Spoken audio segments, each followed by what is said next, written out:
O título da mensagem de hoje à noite, eu peguei o título do meu livro, do primeiro livro que eu escrevi em 2003, chama Da Religião à Realidade. Porque Deus está me mostrando algo aqui para mim falar com a igreja, dividir mais com a igreja, não somente com nós aqui, que somos igrejas que estamos reunidos aqui hoje, mas com toda a igreja de Cristo que vai ouvir através de CDs, mensagens, televisão, etc. Essa mensagem. Por quê? Porque a fé hoje é muito pouco entendida. Tem muitas pessoas fazendo grandes sacrifícios, tentando pagar um preço, mas estão pagando um preço com a moeda errada. A moeda do reino de Deus é a moeda da fé. E nós temos que aprender o ABC da fé, se você quiser realmente andar e ter resultados na sua vida. Foi por isso que eu escrevi esse livro em 2013 e hoje vou trazer também um princípio, que é o princípio da fé, do começo da fé, do ABC da fé, da religião à realidade. Será o nome, então, dessa mensagem de hoje. Por que eu estou usando esse título do livro? Porque é o seguinte, a religião como nós conhecemos hoje, e nós conhecemos aqui no Brasil várias religiões, né? Tem países como Índia, como o Japão, que tem milhões de deuses, religiões, etc. Todo mundo aceita todo tipo de religião. Nós também fomos muito influenciados devido a nosso tipo de colonização, né? E a escravidão que trouxeram para cá, dos países africanos, com as suas religiões. Então nós fomos muito influenciados por religiões, vamos dizer assim, africanas e outro tipo de influência. O Brasil, na verdade, é um grande país de miscigenação de raças, né? Na realidade, você tem todas as raças no Brasil, do Oiapoque ao Chuí, tu vê de tudo. É engraçado que é o único país dos BRICS que só fala uma língua, né? Do Oiapoque ao Chuí, mesmo com sotaque diferente. Esse é um dos grandes pontos de vantagem que o Brasil tem sobre os outros países que estão em desenvolvimento, são emergentes. Isso para os negócios, para o sistema financeiro, para marketing é muito bom, facilita muito. Mas, devido a essa miscigenação, nós temos também a influência de muitas culturas, religiões, que filtraram na nossa cultura e fazem parte da nossa cultura. Por exemplo, hoje o que nós entendemos ser religião, na verdade não é religião. Mas deixa eu te falar uma coisa que eu aprendi com meu avô, Custódio Rangel, desde que eu era pequenininho. E eu sempre guardei isso para mim. Ele falava assim, Jesus na cruz estava com o braço aberto. E com uma mão ele pega a sua mão, e com a outra mão ele pega a mão de Deus. E Jesus é o único que consegue juntar a mão de Deus com a mão do homem novamente. Jesus é o único caminho. E ele me ensinou uma coisa muito importante. A palavra religião, no original da palavra em latim, porque você sabe que a língua portuguesa, como francês, italiano, espanhol, tudo vieram do latim. A palavra em latim para religião é religare. Religare significa reconciliação. Religare não é religião, religare é reconciliação. Em outras palavras, a palavra religião significa reconciliar. Reconciliar o quê? Quem? Reconciliar o homem com Deus. Por isso que na cruz Jesus é o único que consegue unir de novo a mão do homem com Deus. Religião, no sentido original da palavra em latim, na verdade é reconciliação. Jesus disse, eu sou o caminho. Jesus nunca falou, eu vou te mostrar um estilo de vida, eu vou te mostrar um novo caminho para você viver. Não, isso quem falou foi Buda, foi Maomé, foi Hare Krishna, não sei. Jesus falou, eu sou o caminho. O nome disso é integridade, o nome disso é santidade. A palavra santo significa isso, íntegro com a sua palavra. Jesus, ele quer dizer aquilo que ele fala, ele faz aquilo que ele disse, e ele na verdade se torna aquilo que ele falou. Então ele falou assim, eu sou o caminho. Nenhum outro líder, que se chama líder religioso na face da terra, na história da humanidade, disse isso. Jesus foi o único que falou, eu sou a vida. Outros líderes religiosos falaram, vou te mostrar um estilo de vida melhor para viver, mais paz, etc. Não, Jesus falou, eu sou a vida. Jesus disse, eu sou o pão da vida. Quem não comer da minha carne e não beber do meu sangue, não tem comunhão com meu Pai. Jesus não disse, eu vou te dar o pão da vida para você comer e viver. Não, eu sou, isso é santidade, se torna o que ele fala. Jesus, Deus, sua palavra, que é o próprio Jesus e o Espírito Santo, são um, e os três concordam. Isso está escrito na sua Bíblia. Ele não pode ir contra a palavra dele, porque ele está indo contra ele mesmo. Ele se torna o que ele fala. Então, na realidade, essa palavra religião é muito mal, muito mal concebida. As pessoas não têm realmente o conceito, o entendimento da palavra religião. Religião é Jesus. Jesus não veio trazer uma religião, Jesus veio reconciliar você de volta ao reino de Deus. O que é o reino de Deus? O reino de Deus é a maneira como Deus reina. O reino de Deus é a maneira como Deus faz as coisas. O que é o reino dos céus? O reino dos céus não é o reino de Deus. O reino dos céus é onde Deus habita. É o país invisível de Deus. É para onde você vai se você tiver Cristo, estiver em Cristo na hora de morrer ou do arrebatamento. É o país invisível de Deus. É onde Deus está sentado no seu trono, Jesus à sua direita. É um lugar. O reino dos céus, o reino de Deus é a maneira como Deus reina. A palavra já diz. É a maneira como Ele faz as coisas. Então Deus vinha, a sua palavra vinha todo dia, na viração do dia falava com Adão. Adão não tinha uma Bíblia como nós temos, não tinha um manual de instrução como nós temos do fabricante, mas a voz era constante todos os dias falando com ele. Por quê? Porque a fé vem do ouvir e ouvir a palavra de Deus. E a vontade de Deus é influenciar a sua vida, é impactar, é dirigir a sua vida se você deixar. E Ele quer fazer isso com a sua palavra. Quando o homem trocou a palavra de Deus e aceitou o que a mulher, o que a serpente, o que Satanás disse, o homem perdeu aquele domínio de Deus sobre a vida dele. O que Deus enviou para a terra para restaurar o domínio de Deus sobre a vida do homem? A palavra. Deus sempre usou a sua palavra desde o começo. Deus usou a sua palavra para restaurar. Deus usou a sua palavra para fazer todas as coisas. Está entendendo isso? A palavra de Deus, os princípios de Deus.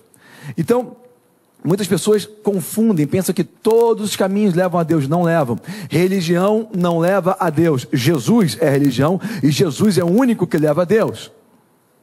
Sabe, se você for no meu Facebook, você vai ler lá uma frase que eu botei, a pessoa pergunta assim, qual a sua religião? Eu botei assim, está até em inglês, né? Porque vamos dizer assim, é como se fosse o grego na época do apóstolo Paulo, né? O inglês hoje. E Paulo escreveu o Novo Testamento. O Novo Testamento foi todo escrito em grego por causa disso, porque era a língua mundial. Então, eu botei assim, qual é a sua religião? Eu escrevi, botei assim, Jesus é a minha religião que me leva de volta para o reino. Jesus é a religião que me leva de volta para o reino. Em inglês, Jesus is my religion back to the kingdom. Já viu aquele filme Back to the Future, De Volta para o Futuro?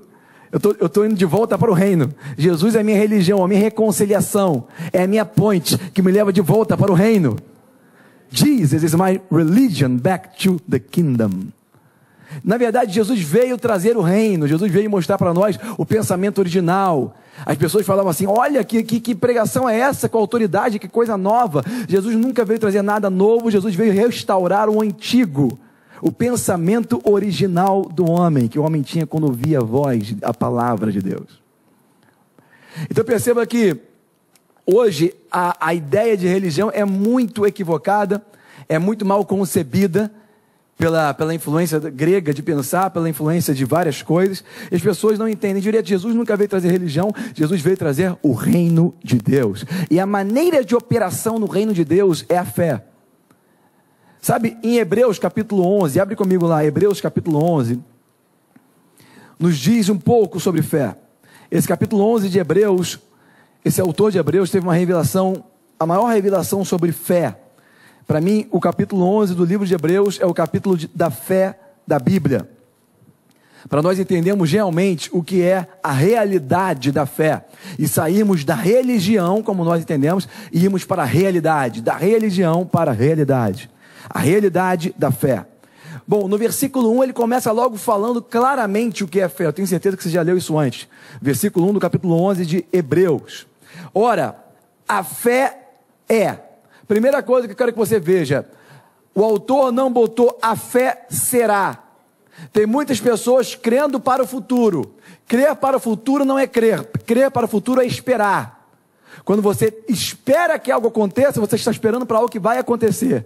A fé, ela recebe agora, ela opera agora, a fé é agora.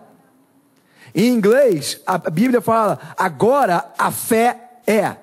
O que ela é? Ela é o firme fundamento. Essa palavra no original em grego significa também lugar de trabalho. É a substância, é a essência. A fé é o lugar de trabalho. A fé é a substância.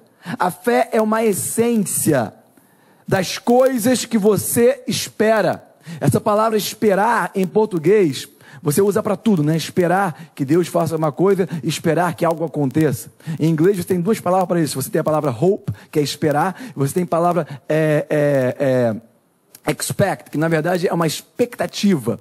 Então, na realidade, essa palavra espera, as coisas que você espera, você deveria entender que a fé, ela é o lugar de trabalho, ela é a substância, ela é o firme fundamento das coisas que você tem a expectativa que vão acontecer. Sabe, se você não tem a expectativa que algo vai acontecer na sua vida, aquilo nunca vai acontecer. Se você não tem a expectativa que algo vai acontecer, você está anulando a mudança na sua vida. Por quê? Porque a fé é o firme fundamento da expectativa. A fé é o lugar de trabalho, é a substância que traz a realidade, a expectativa. Que expectativa é essa? A expectativa de algo que você ouviu de Deus. Deus te falou algo, você aprendeu algo na palavra de Deus, isso te gerou uma expectativa, isso é fé. Isso vai trabalhando dentro de você, é uma substância, uma essência, vai trabalhando. Aí você vai entrar um dia por aqui já crendo que quando você chegar aqui, você vai receber aquilo que você tem expectativa que vai acontecer. E a fé recebe na hora, antes de ver. Amém? Então a fé, ela é expectativa. E a Bíblia diz também que ela é a prova. Ela é a realidade das coisas que nós não vemos. Porque se você vê algo que você esperava, você não precisa mais crer, você tem. Você só precisa crer quando você não vê, quando você não tem ainda. E a fé recebe antes de ver. É por isso que a fé tem antes de ter. Está confuso, não? É que estou no versículo 1 ainda, tem que falar um monte de versículo aqui. Glória a Deus. Sabe, versículo 2, o autor continua falando assim, porque por ela, através da fé, os antigos alcançaram o testemunho. Perceba que ninguém consegue testemunho pelas suas próprias obras, mas sim pelas obras de fé que eles fizeram. Versículo 3, pela fé nós entendemos. Perceba que você consegue entender as coisas pela fé e não somente pela sua razão. Na realidade, a sua mente sempre vai se opor ao que Deus diz na sua palavra, sabia disso? A nossa mente sempre vai se opor. Por quê? Porque a nossa mente, ela foi educada na universidade do nosso corpo. Qual é a universidade do seu corpo? Os seus 5 sentidos. Quais são os seus 5 sentidos? Visão, audição, tato, paladar, olfato. Tudo que você aprendeu, quente, frio, bonito, feio, preto, branco, calor, frio, cheiroso, mal fedido. Tudo que você aprendeu veio dos seus 5 sentidos. Os seus 5 sentidos são a universidade do seu ser, que educou a sua mente. É por isso que a sua mente vai muito contra o que Deus diz. Por quê? Porque o que Deus diz é um conhecimento, não dos sentidos, mas um conhecimento revelado, é um conhecimento da fé. E a fé tem a expectativa que algo que ela não vê, com o seu sentido da visão, vai acontecer. É por isso que a mente diz, não tem como. Mas o seu homem interior entende que tem como. Sabe por quê? Porque Deus disse que tem como. E se Deus disse, eu creio e ponto final. Aleluia! Deus é bom demais. Nós temos que sair da religião e temos que andar na realidade da fé, gente. E lá no versículo 6 desse capítulo 11, o autor vai e fala, ora, sem essa fé, esse tipo de fé de Deus, não é o tipo de fé baseado nos seus sentidos, a fé natural, mas sem esse tipo de fé de Deus, é impossível agradar a Deus. Porque quem chega perto de Deus, é necessário que essa pessoa que se aproxima de Deus, creia num Deus invisível. Você tem que crer que um Deus invisível existe. A sua mente não vai aceitar isso. Então você vai ter que entender isso pela fé, por esse tipo de fé, por esse tipo de revelação. Então você tem que crer que Deus existe, tem que crer mais. Você tem que crer que esse Deus que você não está vendo, mas que existe, Ele é recompensador daqueles que o buscam. Ou seja, é impossível você chegar perto de Deus e sair de mãos abanando. É impossível. É impossível você obedecer a Deus e sair perdendo. Você nunca perde quando você busca a Deus. Você está aqui nessas 2 horas aqui nesse lugar, sentado, ouvindo, louvando a Deus na presença de Deus, você não vai sair daqui como você entrou. Você não vai sair daqui de mãos vazias. Deus está te galardoando. Sabe, além de ser bom para você,